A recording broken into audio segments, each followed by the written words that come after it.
What is this? Why is there so many chips? Different nasto. For what? Ratla misiw for my mamra. For feeding, for food consumption, house consumption only. House consumption. Ew. You know how much is all? Sa bahay, pag-uusapan yung engagement, and then pag-uusapan kailan yung kasal. So, ganun dito. So, umalis na ng damit si Milan because there's currently papaya harvest today. So, ayan, tumatawag na sila.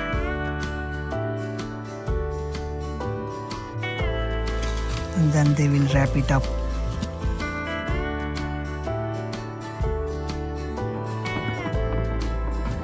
So, pagkapanganak ko, 1 month pa daw susuotin yung mga damit na to, tapos susunugin na nila. So, syempre, nag-wonder ako, bakit susunugin yung damit? I've been craving for ice gola for a while now, and Milan bought this for me. Kain tayo, guys.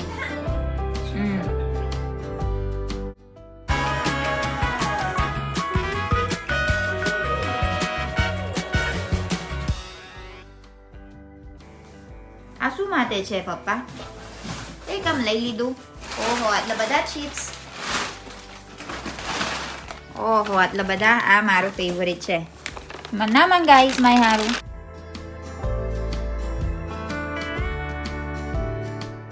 Janu no nasto, danpon no nasto, taro nasto. Siya.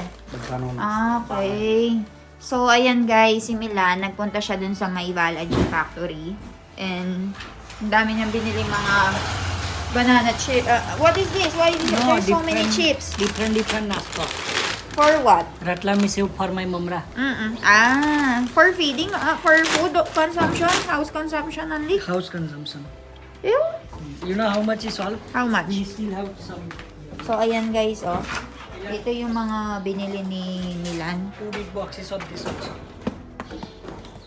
Oh, at laban naman guys, Lido. Yes. Ay, You know how healthy much? na ibodo. Huh? How You know, much? only 2,000 peso. 2,000 peso for everything. Yes. Matlog, 3,000 rupees. Yes. So, ayan guys. So much. You bought This a lot. is enough for at least 2-3 months. 2-3 months. Na, upload siya. Halipilu there. So, ayan guys, meron na kaming stock dito sa bahay.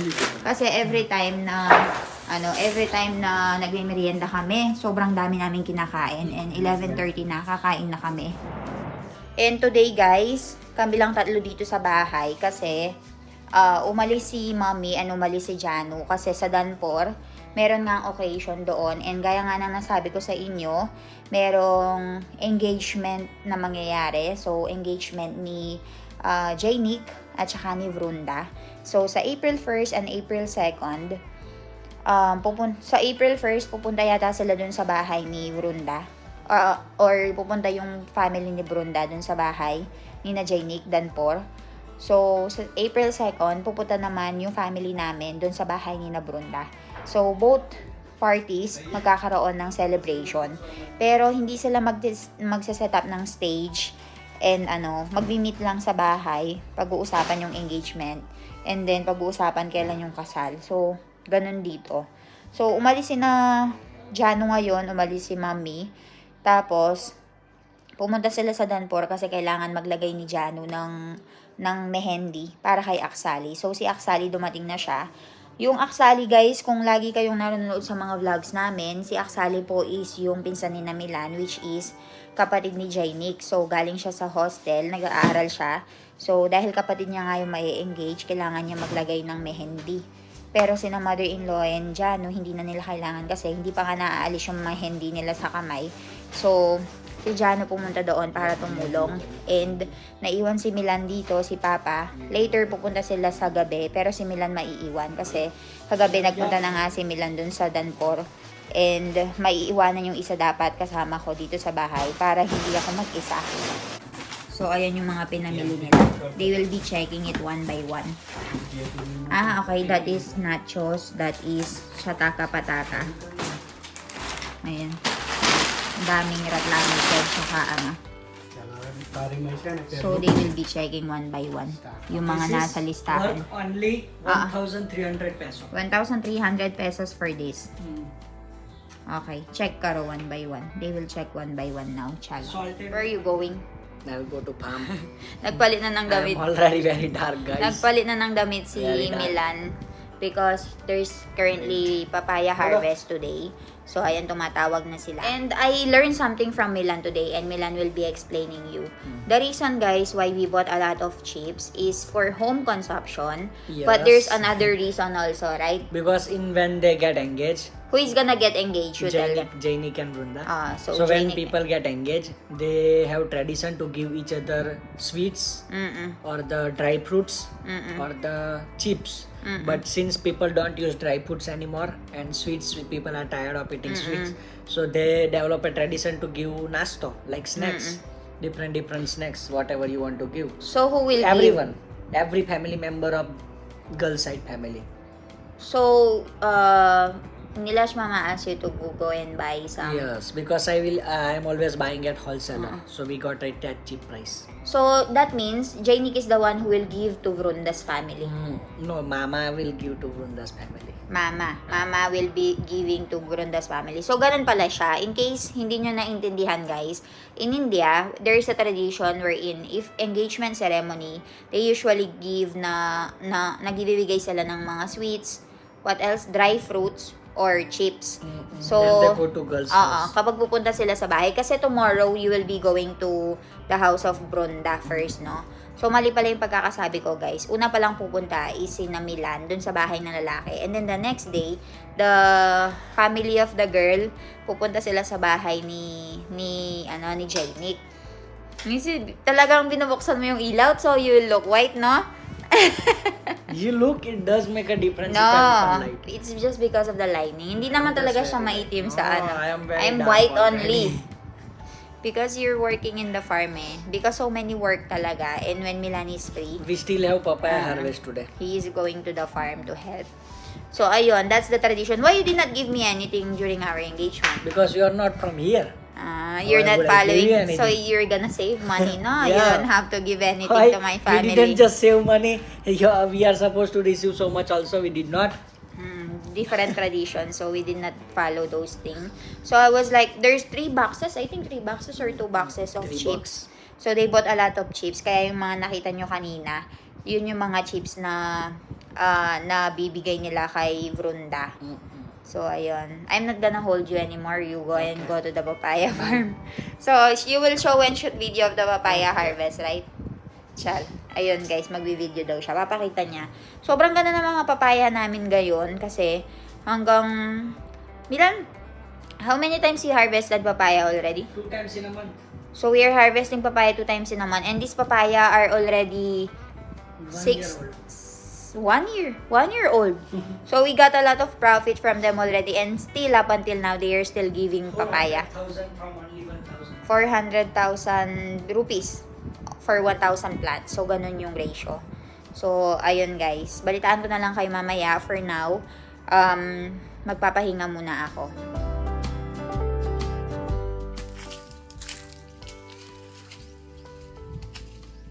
Our papaya is very tall already. See? And then they are harvesting right now. The qualities of papaya. With a stick.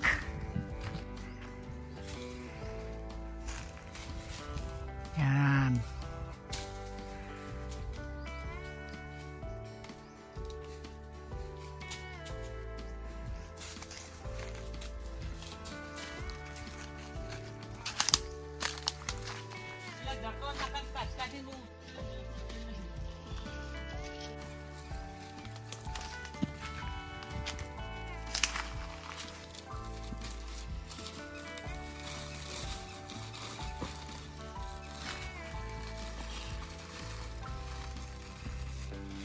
And then they will wrap it up.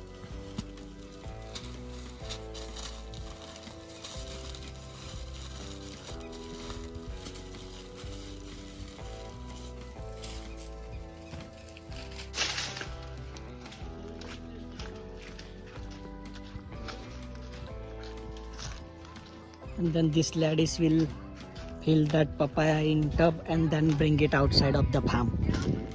More heavy duty work. And now they will bring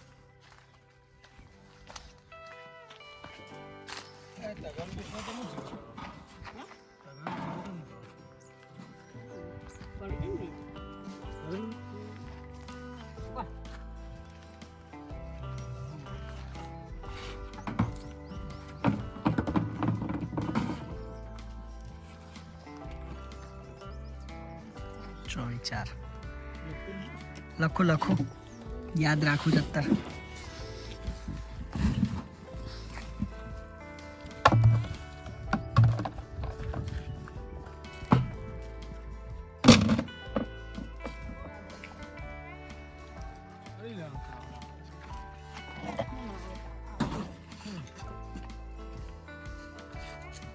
पच्ची बे Nakatulog na ako guys, and meron pala akong naalala. Gusto kong i-share itong kultura nilang ito sa inyo.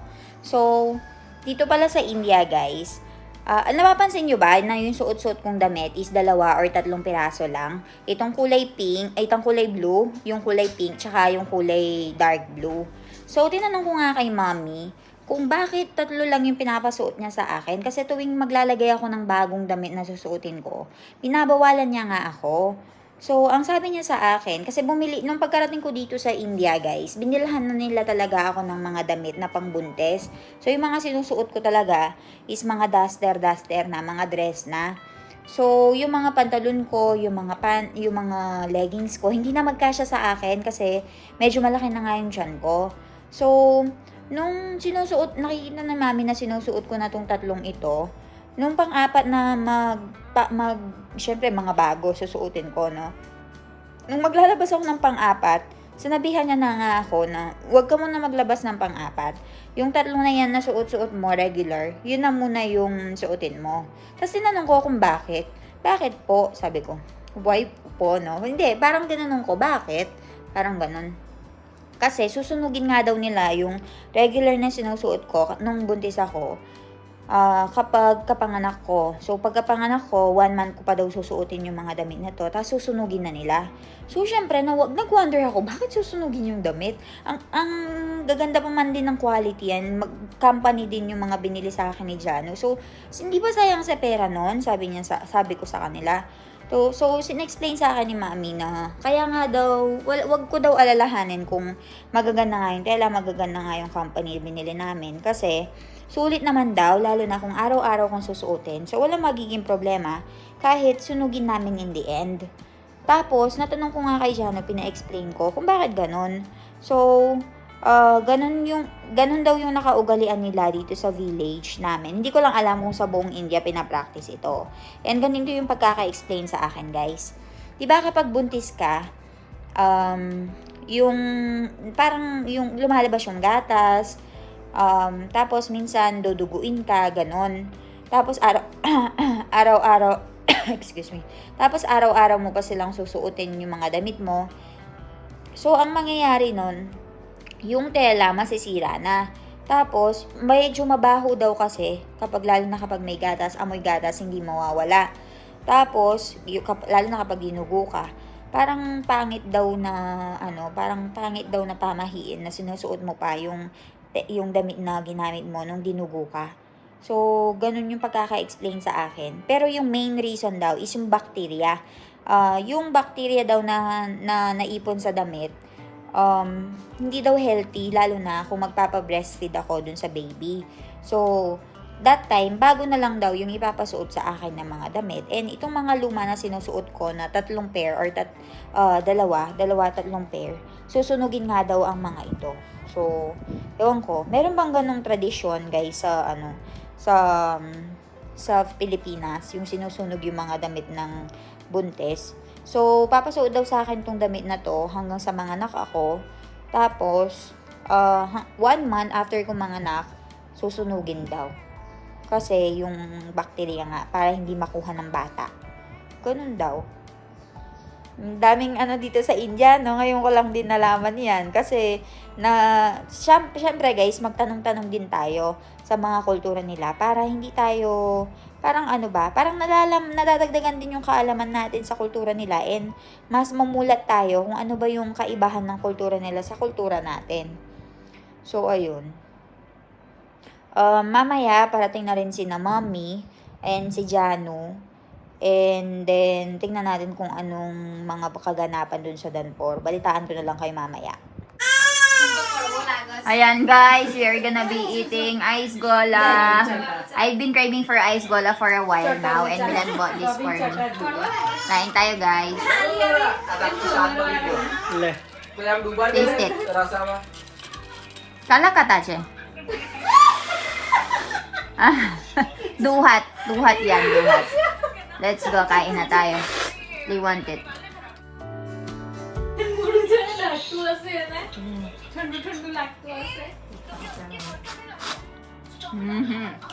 It's different. It's bubble gum. no kala khatta but it's thick one sweet kala khatta and orange Kala katache. Different. or sweet kala khatta